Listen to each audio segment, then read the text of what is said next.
Hi students, now we learn 5th standard, first lesson growing plants, and the topic is reproduction from roots, leaves and spores.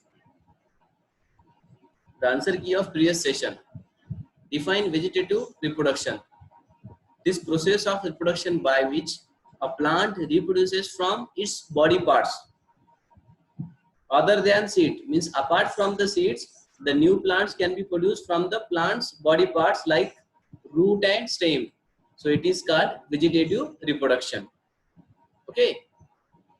Second question is that what is stem cutting?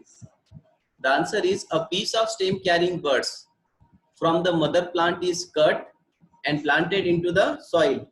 So this is called stem cutting. Means a piece of stem which have the buds is cut from the mother plant and planted into the soil. So this is called stem cutting. And give two examples of underground stems. Answer is one potato, second is ginger. So check out your answer and correct it and learn it once again. Then today's topic is that reproduction from roots. So we can see that a new plant can also grow from the roots of the mother plant in the plant's life. So you can understand that the plant can also reproduce from the vegetative parts like stem. Now we will see the plant also reproduce from the vegetative part, that is called roots. So give the example of the plants which can reproduce from the roots. The answer is that sweet potato, second is radish, third is turnip, fourth is beetroot, and fifth is the dahlia. So this plant can be grow from the roots of the mother plant. If you take the root of this mother plant and once again sow into the soil, so you will get a new plants. Understand? So this is called reproduction from the roots. So to do an activity to show that roots and show grow in suitable conditions. So what you know that what is this onion, and this is the bottle in which water is filled. So we can understand that this is very useful for understanding the growing plant through the roots. Take a glass bottle and fill it with the water. So do you know that it is a glass bottle? And after that, taking the glass bottle, you have to fill this bottle with the water. Keep an onion bulb on the mouth of the bottle. So you can see that the onion bulb is present on the mouth, okay, on the of the bottle that is filled with the water. Okay, you have to fill the water till here. Okay, what we have to fill here? Water. You have to fill the water.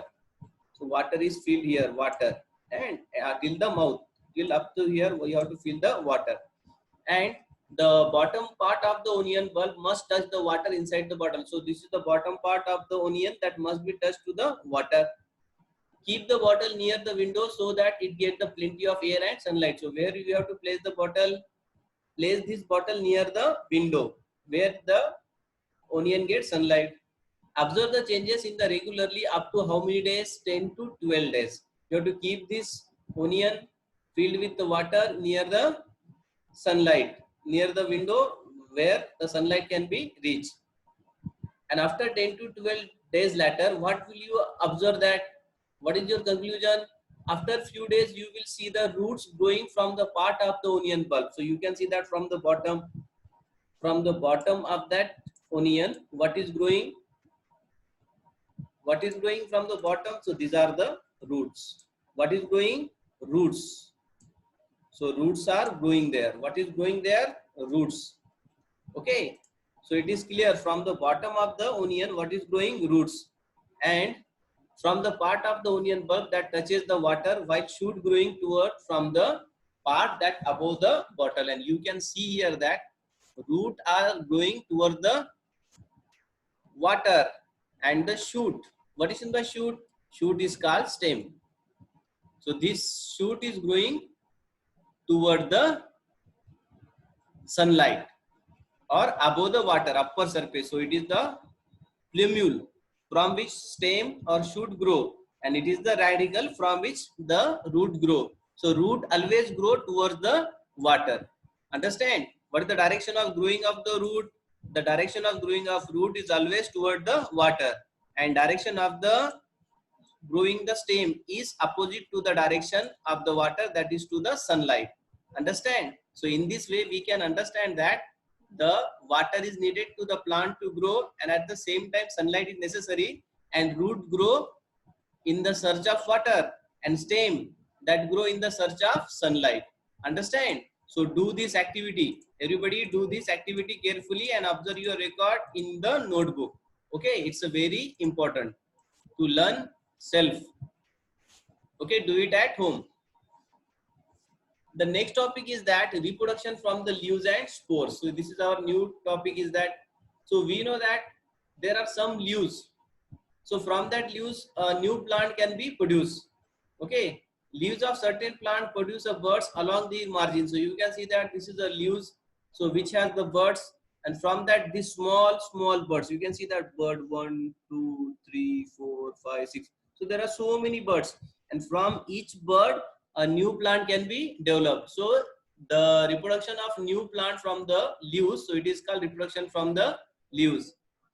New plants grow from these leaves if these are placed in which soil? Moist soil.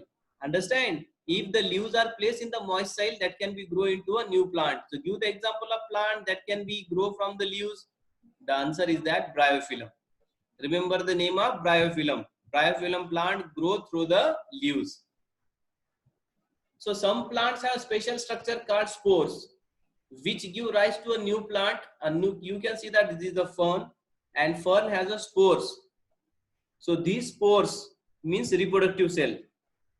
Understand? Spore is the reproductive cell. Remember, what is in the spore? A single reproductive unit or single reproductive cell. And the plant which bear the spores, the plant which have the spores, they do not bear flowers or seeds. So this plant do not grow flower and seed, only spore is present, and from that each spore means spore 1, spore 2, spore 3, spore 4, spore 5. So from each spore new plant can be grown. Understand? So here seed is not necessary. Understand everybody? The spore is act as a reproductive unit. If spore is get enough light and water, so it can grow into a new plant. So this spore also get enough light and water, it can grow into a new plant. Give the example of plant which can be grow through the spores. The answer is that mushroom, second is the ferns, and third is the mosses. Okay, remember it. So what is in by spore? I told you that spore is a single one cell reproductive unit. What is in by spore? Remember, spore is a one cell. It is a single cell reproductive unit which is capable to give rise to new individual plant without sexual fusion. Means no need of male and female parent, no need of mother parent and father parent. Means no maternal paternal parents are included. Directly this one cell can be produce a new plant. Understand? So this is the definition of spore. What is the spore? A minute, typically one cell reproductive unit. So that is capable to give rise to a new plant. From this one spore, we can produce a new plant. So this time to answer, just take out your answer and write down in the textbook. Choose the odd one out from each. So water, air and humidity. So condition necessary for the germination. You know that water, air is necessary, but humidity is the different thing. Then dispersal by wind. So which plant can be dispersal by wind? Cotton and maple. Coconut does not disperse. So that's why coconut is odd. And third one is that seed coat, seedling, cotyledon. Do you know the parts of the seeds? So seedling is not part of the seed. So that's why it is a odd. So learn it and correct your answer. So this is your learning at home session. You have to write the answer of the following. Question 1. Name 4 plants that reproduce from the stems. Second, dash plant reproduce from the leaves. Third, what is spore? And fourth is that dash plant reproduce from the spores. Okay, learn it and write it.